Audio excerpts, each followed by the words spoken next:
Bruno Marchal, mental coach à Montpellier, c'est la motivation du matin. Allez, aujourd'hui, est-ce qu'on va avoir peur? Est-ce que je vais vous faire peur? Est-ce que c'est bien de faire peur à quelqu'un?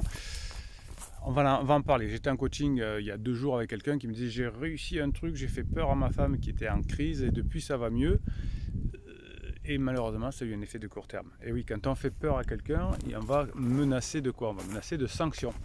Et si on ne peut pas maîtriser ces sanctions, si on ne peut pas aller au bout de ces sanctions, qu'est-ce qui va se passer? Eh bien, ça va être pire qu'avant parce qu'on dit j'ai eu peur, mais finalement il ne se passe rien.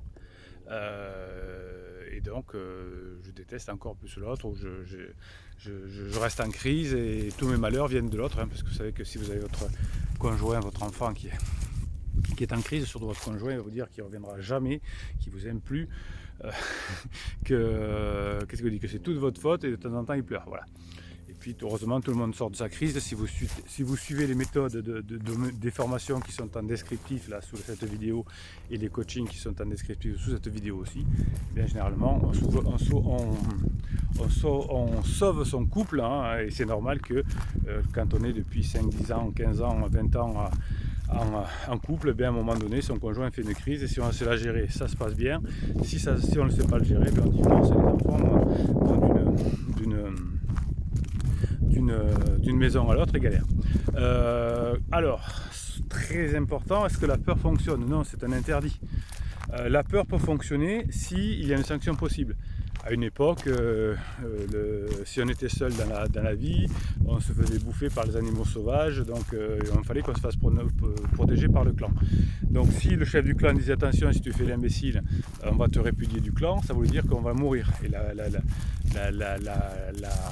mort est une vraie peur, comme la peur de vieillir par exemple. Donc là, hop, hein, c'est pour ça que d'ailleurs vos conjoints ou vous-même êtes en crise, parce que vous avez peur de vieillir et vous avez peur de la mort, sinon on n'est pas en crise. Hein, la vie passe, je ne sais plus si j'ai bien fait d'être avec lui, et puis il m'a mal parlé, puis j'ai peut-être oublié des opportunités, puis je vais vieillir, donc vite, il faut que je profite de la vie, il faut que je prenne un pansement, etc. Les criseux, on se calme. D'habitude on dit Bruno on se calme, là c'est les criseux, on se calme. Oui, tout le monde vieillit, oui, tout le monde va mourir, oui, c'est pas pour autant qu'on va obliger ses enfants à passer d'une semaine sur l'autre chez un parent. On se calme. Bon, est-ce que ça sert du coup à quelqu'un qui est en crise, qui a peur de mourir, de lui remettre une peur derrière? Je te préviens, hein, si tu continues à avoir ton pansement, c'est lui ou c'est moi. Moi je pose des limites, mon psy me l'a dit, hein, je pose des limites. Ouais, mais tu poses quelles limites, tonton? Tu vas faire quoi? Tu vas mettre l'autre encore plus en crise. Il va dire avec mon mari, avec ma femme, c'est terrible, elle me menace, elle n'a rien compris, elle me contraint, il me contraint, je suis plus libre. Donc je vais aller voir mon pansement parce que lui il est très gentil, mon pansement, il me dit ce que j'ai envie d'entendre, il est merveilleux, je l'aime, c'est mon âme sœur, ma femme jumelle. Non, c'est que tu es en lune de miel, coucou, comme tout le monde, tu es en crise et ça va passer. Oh, je suis un peu dur, mais je me régale. Soit on me dit vous êtes dur comme coach, ouais. Après il y en a qui disent moi j'étais dur avec ma femme, hein. Je lui dis que c'était lui ou c'était moi, hein. Et après qu'est-ce qui s'est passé? Rien. Donc vous en avez toujours au même point, mais ça va encore plus mal. Ben oui, forcément.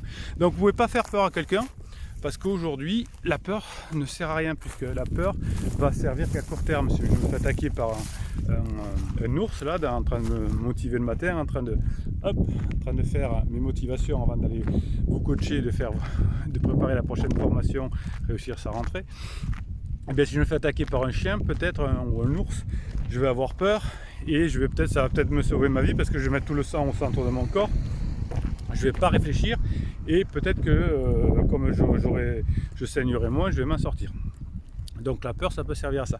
Mais c'est pas une peur, ça sert à rien dans le long terme, puisque la personne voit que il ne se passe rien après. Donc les seules peurs véritables de long terme, c'est la peur de la mort, la peur de vivre.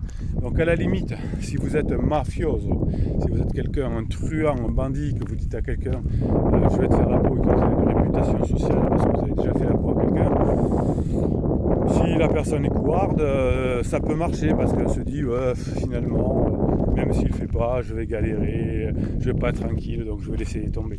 Mais si vous êtes un petit nerveux ou une petite nerveuse, et que vous allez voir, tu casser la gueule, toi tu vas voir.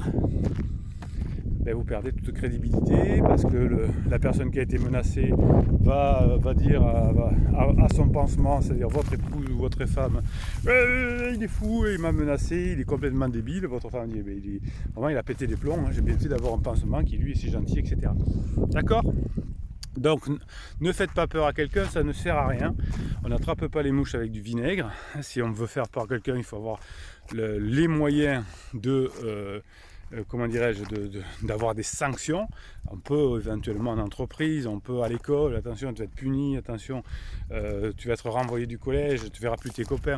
Bon allez, ok, ça peut marcher. Hein, on est d'accord que ça ne marche plus aujourd'hui, mais allez, admettons. Mais ça ne peut pas marcher avec votre épouse, avec votre époux, ou avec le pansement de votre époux. Ok ? Allez, on arrête de faire des bêtises, hein. Faire peur à l'autre, c'est un interdit. C'est pas que j'aime pas faire peur aux autres, bouh c'est que ça marche pas. Moi je suis un pragmatique, hein, je suis un scientifique, donc si ça marche on le fait, si ça marche pas on s'en fout, on le fait pas. Ok, compris ? Bon, allez, vous avez, pour vous aider à tenir le coup, pour éviter les interdits, vous avez les formations qui sont en descriptif. Hein. La dernière c'est comment maîtriser ses pensées, ne vous laissez pas aller à vos pensées et puis vous en avez d'autres et vous avez aussi un descriptif. Les coachings d'1 heure et de suivi de 15 jours et la formule efficacité. Si vous voulez être généreux, vous mettez un pouce en l'air de façon que YouTube puisse proposer cette vidéo à des personnes qui en auront besoin et qui rejoindront cette communauté bienveillante, positive. C'est vous qui écrivez, vous vous soutenez, je vous soutiens aussi.